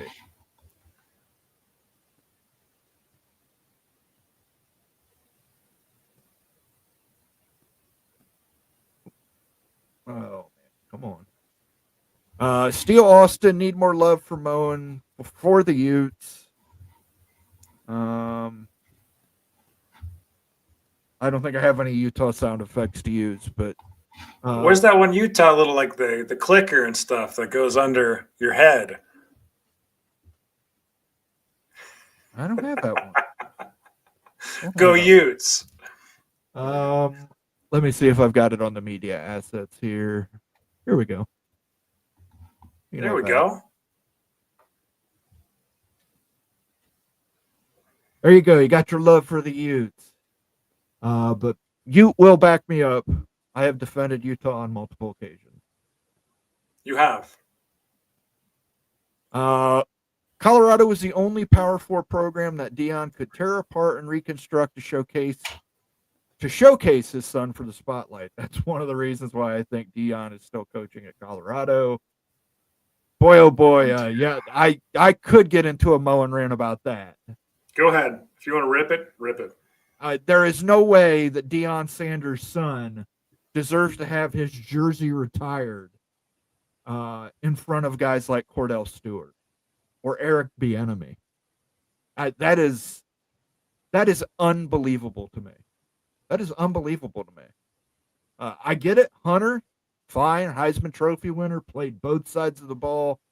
Fantastic. You're not going to get an argument for me on the Hunter part, but his quarterback son getting his jersey retired after right out of college, they're retiring his jersey.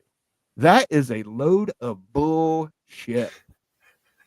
That is a heavy load. That is that Jurassic Park where Jeff Goldblum's standing next to it and says, that's one big pile of shit. That is what this is. There is no way that man deserves to have his jersey retired, especially not right after he comes out of college. It's beyond me. It's beyond me. But I guess, it's proven the point that Shonsky's making here. Colorado is all in on Deion Sanders. All in on Deion Sanders. He can do what he wants when he wants. So Shedeur Sanders, 4-8 in 2023, 4-8, then 9-4 in 2024, and that is good enough to get your jersey retired. That's unbelievable. Like when you see that, you thought that somebody was joking, right? You thought it was just like a meme joke. And then you go back and say, "Oh well, okay, it's fine." That oh wait, they haven't retired Cordell Stewart. They haven't retired Cordell Stewart's jersey at Colorado. They haven't retired Eric Bieniemy's jersey at Colorado. But they're going to retire. What about Rashawn Salam? Yeah, I mean, that's what I mean. There's just so many overlooked guys on that team. But I mean, hell, Colorado has just tossed the Vaseline to Deion and told him to go to town because he's going to get whatever the hell he wants from them, apparently. But yeah, there's no way.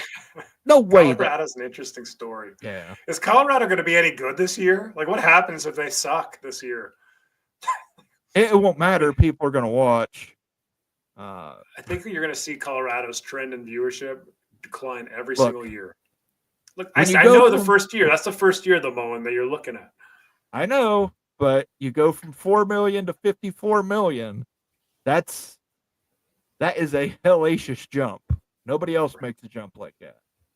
So I will give him that. He gets eyeballs, but you're never convincing me his son deserved to have his jersey retired. Did he even win a bowl game? No. He didn't go to a bowl game in 2023, and he lost to BYU in the Alamo Bowl. And didn't he get shut out or something really bad like that? Like it was a really horrible performance in the Alamo Bowl for Colorado. Go Black 45 says Utah would be third on my list. Stanford, Colorado, Utah, Arizona State. I'm not as worried about Colorado as an expansion candidate as like I think it's just this showy Deion stuff, and once Deion's gone, it's going to be back to the old Colorado. So ASU is a much more big threat to me in Colorado for Big Ten entry.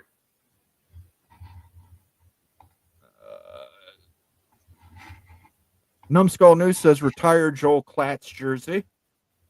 Okay. I think he might deserve it more than Sanders.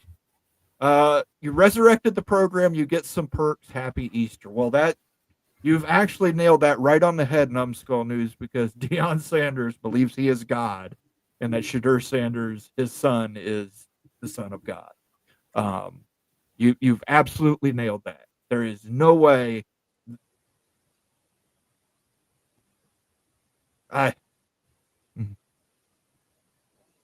I'm trying my best to keep my composure here. You were right. If FSU was in the big, our TV ratings will explode. I think your TV ratings are going to explode no matter where you go, as long as you're successful. It's a great segue into something that's not talked about nearly as much. The old Nelson, these aren't Nelson ratings. These are Navigate. These are Navigate ratings. We're going to talk about the real freaking modeling data people, experts. Like, here you go. This was back in, it doesn't consider the 2024 season, which Florida State had a tough year. But check it out. I mean, Florida State, as far as brand value or what they bring to a viewership table, they're 6th in the nation. And I believe this stuff. Like, this was actually from a presentation from Michael Alford to a booster club last year. This is legit. Like, this is not just like making this up. It's where this came from, the FSU booster meeting. Michael Alford, he presented this information, Navigate information, viewership scores. What that means, you can see that Florida State has a big whopping 128. That means that Florida State's going to be yielding a 28% better viewership than others, like in an exact same situation. So put like a ranked opponent X versus Florida State ranked opponent Y. Florida State's going to yield 28% more viewership than the other matchup because of their brand value and their brand multiplier. So we're talking about multipliers. Notre Dame, look, what they show at 136. So Notre Dame's pretty close to Florida State. And then obviously Ohio State and Michigan are number 1, 2. I take this super seriously. This is full of all Big 10 SEC teams outside of Oklahoma State who actually showed up with a 103 score, which is fantastic for the Big 12. But really, Florida State is a brand multiplier, magnifier, explosive growth. That's in the freaking ACC. What other ACC schools do you see in the top 6? Notre Dame.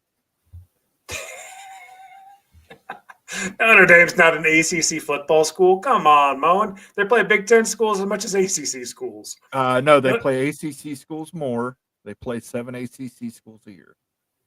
Look, Florida State added to the Big 10. So when you do things like use this 128 score for Florida State and put it against a 1 whatever for Ohio State, 1,000 or whatever that figure is, that means explosive viewership. Explosive viewership. More so than Miami, more so than North Carolina. Eyeballs, money, cha-ching, Fox rolling on the ground, Florida State, crown jewel, realignment. Boom, growth, growth, growth. Notre Dame is a declining brand. Give me Florida State all day. Here's evidence for it.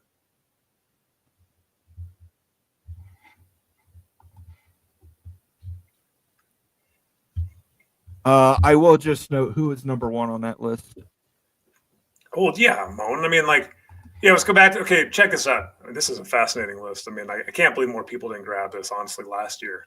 This is like gold mine of data that should never be public, but Florida State released this. This is really where it's sweet, though. Look at the ACC. Let's look at the ratings here from Navigate. What did Navigate assign? Look, Miami's got a 99 viewership rating versus Florida State's 128. SMU with a big 74. So SMU, what this is saying that is if SMU is playing a similar opponent to Florida State, they're going to get half the viewership of Florida State. That's what that's saying. Look at the Big 10, the 161 for Ohio State, 152 for Michigan. Oh, Florida State number 3. The Big 10 right here. It shows it right here. These guys are talking about it. Number 3 in the Big 10, explosive growth, massive growth. Look at that, Moen. Look at that. Better Yeah, than but USC, where would they? better than Where Penn would State? Where would they be in the Big 10 if Notre Dame was in the Big 10? I guess 4. There you But go. So I climbing just to want to go 3? back. Earlier in the show, you said that Notre Dame wasn't the top. Clearly, Notre Dame is ahead of Florida State. Look, Notre Dame is on a downtrend as far as brand strength. Florida State is on an uptrend as far as brand strength. So I think there's going to be a breach point soon where Florida State's overtaking the Golden Domers. How can you say Notre Dame's on a downtrend? They just What do you played, mean, Notre Dame? They Notre Dame? just played for the national championship. And nobody cares about Notre Dame. They're not the 1990. This isn't Rudy anymore. Like, You're right. seriously. Marcus Freeman, I can't believe I have to go out of my way to defend Notre Dame here. Marcus Freeman has revitalized that program. They signed him to an extension. You've got people wanting to go to Notre Dame now. I'm just saying Notre Dame's a more desirable candidate than Florida State. I understand why you'd say that. But when you look at the actual perspective, if it's markets, everything else is considered recruiting, and you add in where you already own a state in Indiana versus getting into the recruiting mecca of Florida, come on. But Like, here's look at the the thing. potential, man. You're not just looking at the DM. Notre Dame is a national football brand. It's So is national. Florida State. But That's what it's this not is nearly saying. as national as Notre Dame is. Let's be honest here. Notre Dame is a blue blood.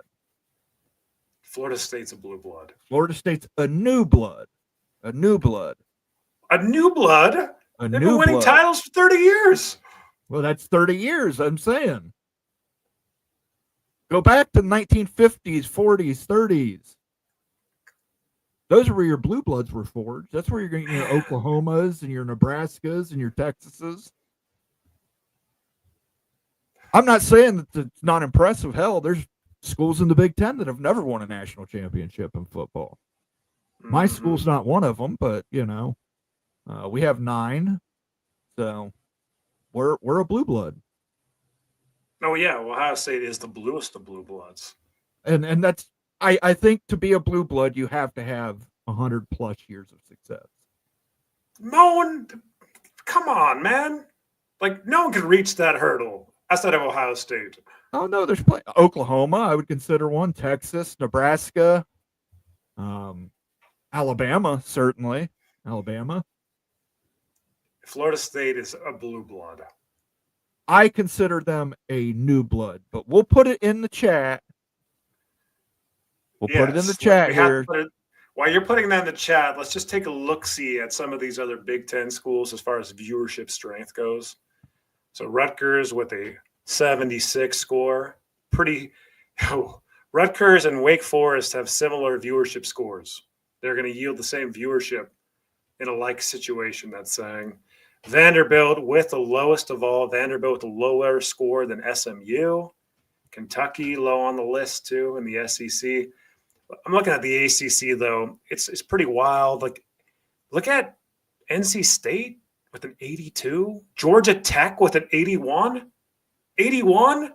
Like, that's not including that big time year in 2024 where they play these big time matchups. But Georgia Tech has historically stunk in TV ratings. That's why I don't think Georgia Tech gets in to one of the Power Two. I don't think so either. I think they probably do get left out unless the Big Ten decides they want to swell to 24. But I think ultimately the Big Ten might end up settling on 2 Notre Dame plus what is more than likely going to be Miami.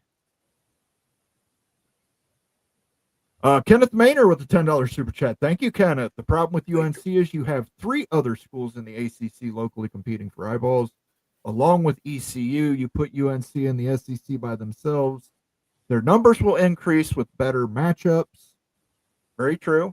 They would be the premier program in the Carolinas at that point. Well, other than Clemson. But Yeah, I mean, like, you're talking about pretty big growth. I want to see UNC. I 100% agree. Like, you add SEC caliber opponents to UNC, all of a sudden you're selling out your football games, likely getting it more juice for your basketball, more excitement from the fan base. Like, you're pulling away from the tobacco road and you're actually kind of leveling yourself up. It'd be massive for UNC to do that. They'd become the elite program in that area. And like, they're the biggest brand, but it would be huge for that university going to the SEC. That's why I think it's going to happen. One of the many reasons. But like football-wise, and this is football viewership too. Just laying that out for everybody. North Carolina has an 86 score. So not great. Kind of a borderline average, a lot lower than a lot of Big Ten and SEC. Where do they show out in the SEC? So with an 86 viewership score, according to Navigate, dang, they'd be on the same level as Mississippi State. That's rough. That is pretty rough. At the moment, and you'd get some magnification because you're playing bigger brands, but you're not adding North Carolina for the football. No, you're adding it for the market. You're adding it for the basketball. You're adding it for other intangibles. But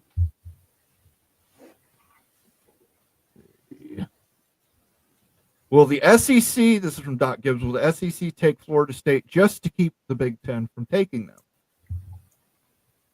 I think the SEC takes Florida State because taking Florida State makes sense. I mean, Florida State is making that argument right here on the screen. They're saying they'd be fourth in viewership in the SEC. They should be a no-brainer SEC candidate. I think that's a bit rosy. It's not considering the 2024 season. This is considering 2023 in past years. But the problem for Florida State is the Florida Gators and the Georgia Bulldogs, as Moan we've talked about before. Can you get them on board to bite on a Florida State? Because a Florida State could have success in the SEC. Do you want to add another big-time brand in the market that you already have? That's a tough sell. And then I question also not going to a new state for the SEC network. I don't know the logistics of the TV contract. The ACC network had language that said that if you went to a new state, that you'd get like a pro rata based on the ACC network money. But if you added a current team in an existing ACC state based on the ESPN contract, that you wouldn't get that deal. I don't know if SEC state's structured like that. I don't know if the contract is. So I don't know if Florida State's going to add the financial benefit from the SEC network package, that consideration. So duplicate market. There's a lot of things that are working against the Noles. If you look at and break it out, Florida State is more of a slightly above average median SEC school. Based on the analysis I've done, check it out. Members only video, Florida State SEC last year. I stand by that. That's why I think that Big Ten and Florida State is explosive, whereas Florida State and SEC is more kind of just what you got now. I don't think that it makes sense to play a defensive move. That seems like a really bad business decision. There's not really a lot of growth potential. I mean, you could expand your games, go to 9 conference games, but you can add KU and do the same thing. You don't need to add another mighty football program. I just don't see like it being very advantageous for the SEC to add Florida State from a business perspective.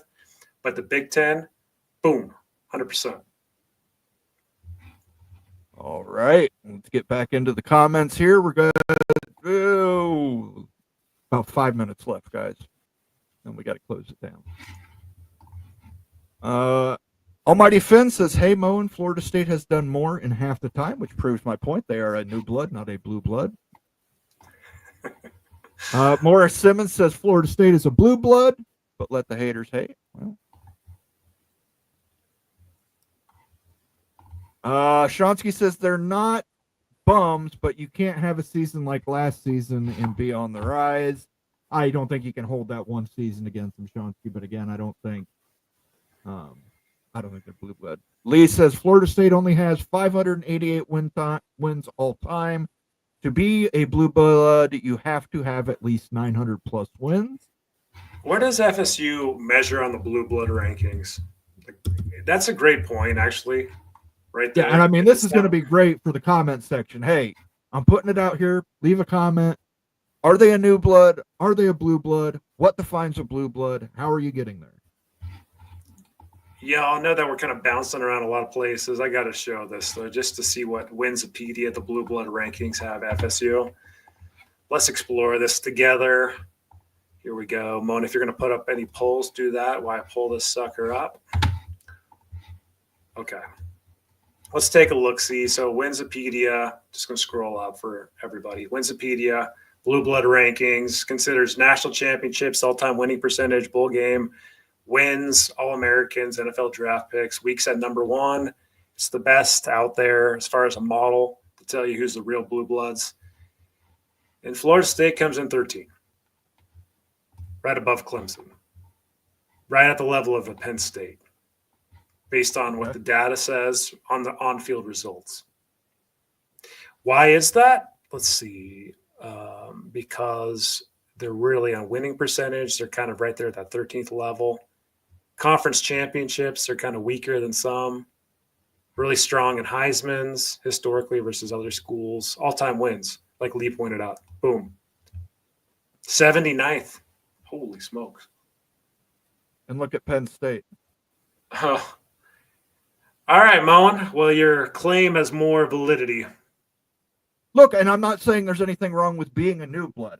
Listen, Florida State's a new blood. You've got to rank them up there. I'd say Miami is in the same boat. University of Miami, they're a new blood. I don't think there's anything wrong. Clemson is more of a new blood than a blue blood, but there's nothing wrong with that. There's absolutely nothing wrong with that. It's just saying, hey, these schools, Alabama, USC, Ohio State, Oklahoma, Notre Dame, Michigan, Texas, Georgia, Nebraska, LSU. I wouldn't say that Georgia and Nebraska. I mean, Nebraska maybe, but Georgia's probably, they're a new blood. They're a new blood as well. I would put them as a new blood as well. Yeah. And I would move Nebraska up. Yeah. I'd put Nebraska as a blue blood, even though they've had a really shitty last 2 decades. Man, FSU, that is wild. 79th in total wins. That blows my freaking mind. You've got to remember that Florida State used to be a all-girls college until like the 1970s. Really? I think it was 1970s. It used to be an all-girls college. They don't go as far back here. Almighty Finn says it in the chat. They didn't start playing football till 1947. Okay, so between 1947 to today, they've got to have one of the best win percentages wins. Yeah, but I don't think they really actually started being successful until Bobby Bowden came along in the 1976, 77. Is that where? I'd have to go back and look. I'm not a Florida State historian, if you couldn't tell. But, yeah, look, they're a new blood. They've got national championships. That's better than most 95% of the schools out there. But I don't list them as my blue bloods. But we're gonna let the polls decide here. I'm gonna end the poll, and the poll's gonna end close to a draw as possible. No way. What does the poll say? 52% claim blue blood. 47% say new blood. So this is the question for everybody in the comments section. What are they? If you're saying they're a blue blood, give me the rationale for the blue blood and give me your list of blue bloods. If you're saying they're a new blood, give me a rationale for why you consider new blood. All right. I think with that, Mona, we've got about 1 to 2 minutes left at most here, so let's get that rationale in. Okay.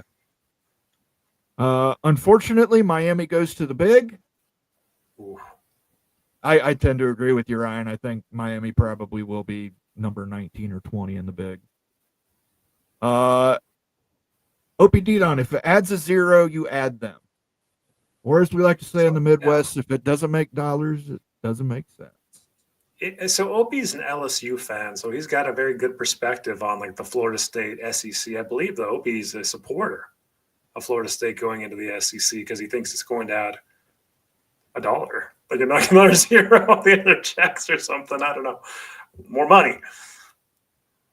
Absolutely. All right, we're going to take off here, but I will let you say goodbye first since you're in the lead chair. Florida State is the crown jewel of realignment. Florida State is the most explosive brand for the Big Ten Conference. It brings you a new market, lush recruiting grounds, explosive viewership, rabid fan base, football success, I would argue a blue blood / new blood. And it should be a no-brainer. Honestly, it's top 50, 60 academic institution. I don't know why you choose Miami over Florida State. I understand that might happen, but it's hard to fathom how that could happen with the growth potential. Listen, wherever Florida State lands, they're going to be successful. They put together a hell of a football program there. I hope last season was an anomaly. I'm hoping against hope that is the case. But I will say this. I want to thank everybody who did join us tonight and this week with all the data and graphs and everything else we've shown. You're more than welcome to disagree with our data on it, but that is our data on it. And I want to thank Sergeant Pickles for the numberless hours that he put in to compiling all that ratings information. That spreadsheet, you can tell you, it was huge, very massive, takes a lot of things into consideration. Helped me put all those graphs together. Months of work. Yes. Yeah. It's something, and we appreciate you, Pickles. And again, you don't have to agree with us. You can leave a comment saying, hey, I don't agree with this, or I don't agree with that. More than welcome to. But we will not have a show this Sunday. There will be no Mowing After Dark, because this Sunday is Easter Sunday, and I want everybody to go out and have a good time with their family. Drive careful. Have some Easter eggs. Have some deviled eggs. Just eggs in general.